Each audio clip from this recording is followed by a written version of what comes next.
Bagi teman-teman yang mau mengakses seluruh soal di channel ini, baik soal ganjil ataupun genap, atau materi sesuai dengan silabus OSN, teman-teman bisa klik join atau gabung menjadi member channel Kita Belajar dan pilih level yang teman-teman inginkan. Halo semuanya, selamat datang di channel Ayo Kita Belajar.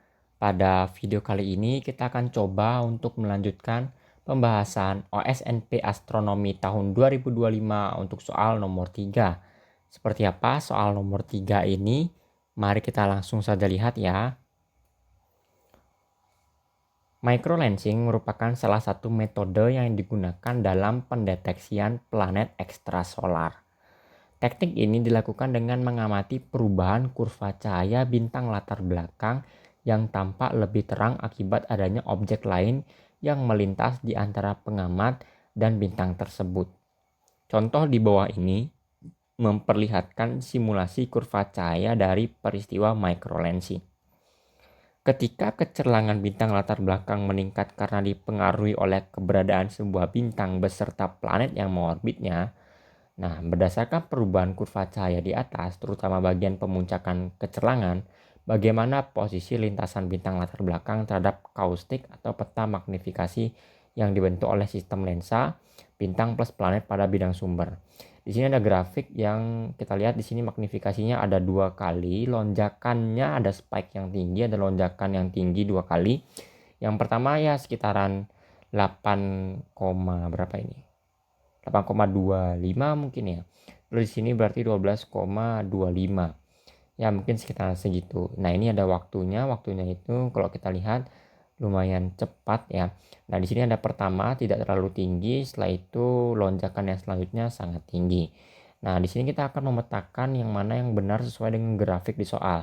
Apakah yang A, B, C, D, atau E. Nah, kalau kita lihat sebenarnya di sini bentuknya kaustiknya itu wajib memang ya, karena magnifikasi di sekitaran peta kaustik ini itu memang magnifikasinya akan meningkat tajam, sehingga nanti ketika bintang dari lensa itu masuk ya, ini lintasannya masuk, nanti dia akan mengalami sebuah lonjakan magnifikasi ya. Nih, ini lintasan bintangnya kalau kita lihat di masing-masing opsi ya. Nah, sekarang kalau kita lihat yang mana yang benar, di sini secara intuitif kita sudah tahu mana yang salah, yaitu yang B, yang D. Kenapa? Karena kalau kita lihat lintasan bintangnya itu tidak melewati kaustik, sehingga seharusnya ini itu tidak akan mengakibatkan lonjakan yang super tajam. Karena lonjakan super tajam itu akibat lintasan bintangnya melewati daerah kaustik di sini gitu ya, di sekitaran sini. Karena apa ya? Karena ada planet lagi tambahan di sana, makanya bisa lebih terang. Ibaratnya kalau cuma ada bintang sebagai lensa, bintang latar belakangnya yang lebih di belakang itu terangnya 1 kali. Setelah itu ketika ketambahan ada planet dan bintang itu masuk ke daerah kaustiknya planet, maka bintang latar belakang makin terang lagi. Makanya ada spike atau lonjakan tajam dari magnifikasinya. Kalau yang B dan D itu lintasan bintangnya nggak melintasi kaustik, nggak melintasi daerah kaustik ini, berarti nggak akan ada lonjakan ya, nggak akan ada lonjakan. Nah, berarti yang B D salah.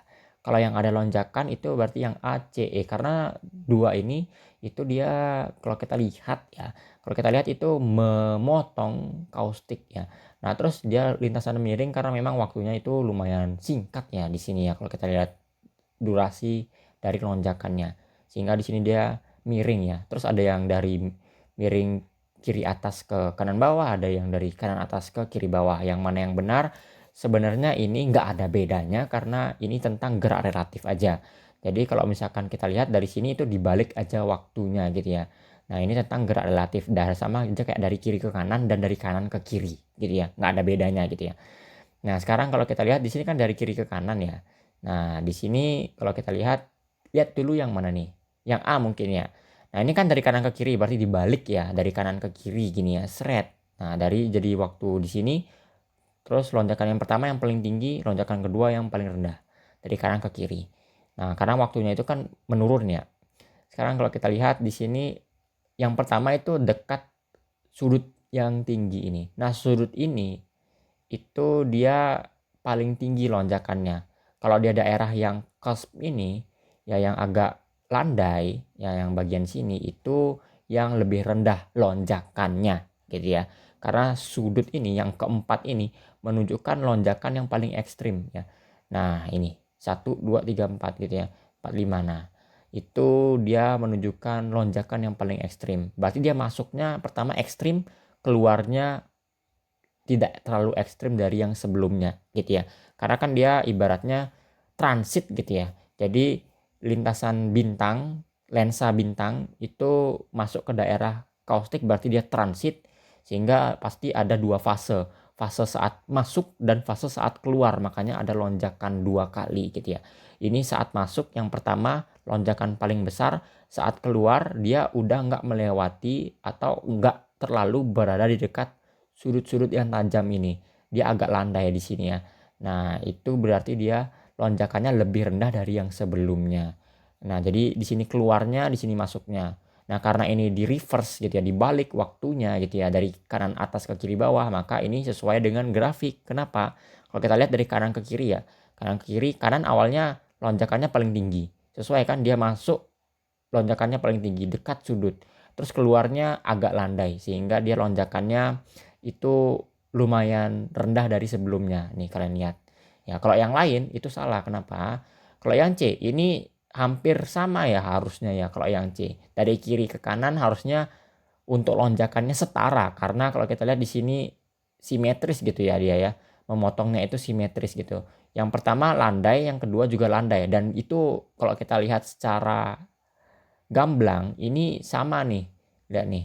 Nah, areanya itu sama gitu ya. Dia memotongnya di daerah landai yang sama gitu ya. Sehingga harusnya C itu lonjakan 2 kalinya besarnya sama, nggak ada timpang yang satu besar yang satu rendah. Jadi C salah. Kalau yang E, dia di sini kalau kita lihat menyinggung terus dua-duanya itu sudutnya yang masuknya itu dia sama-sama besar gitu ya, sama-sama sangat besar sehingga ini salah juga yang E gitu ya. Yang paling benar adalah yang A. Ya karena dia pertama masuk fase transitnya itu di sudut yang paling tinggi yaitu yang ini. Ya. Nah, gitu. Jadinya opsi A adalah yang paling benar. Ini tentang macro lensing ya. Jadi kalau misalkan bintang itu masuk ke daerah kaustik dan mengalami lonjakan yang tajam, itu berarti ada planet di sana ya. Karena planetnya itu membantu membelokkan gravitasi dari bintang latar belakang sehingga bintang latar belakangnya tampak lebih terang sehingga ada lonjakan magnifikasi tambahan yang dimunculkan dari daerah kaustik ini. Ini disebut dengan daerah kaustik yang wajik ini ya. Kayak wajik ya ini ya. Nah, gitu. Terus lintasan bintangnya tuh yang ini nih. Nah, ini lintasan bintangnya gitu ya. Nah, mungkin kalau kita lihat opsi yang tepat adalah opsi A berarti ya. Nah, sekian saja pembahasan dari saya. Terima kasih banyak untuk kalian yang sudah menonton. Sampai jumpa ya di pembahasan soal selanjutnya. Dadah.